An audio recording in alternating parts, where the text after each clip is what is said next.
চালের দাম 25% কমে গেলে একই খরচে চাল কেনা শতকরা কি পরিমাণ বৃদ্ধি পাবে? তাহলে দেখেন কি পরিমাণ বৃদ্ধি পাবে। আমরা এই ম্যাথটা প্রচুর আসা শর্টকাটে সলভ করব।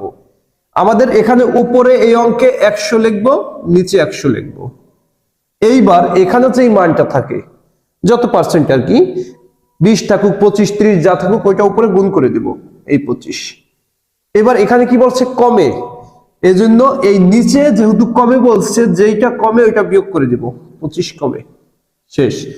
এইবার আমার উপরে হচ্ছে 100 গুণ 25, নিচে হচ্ছে 100 থেকে 25 বাদ দিলে 75।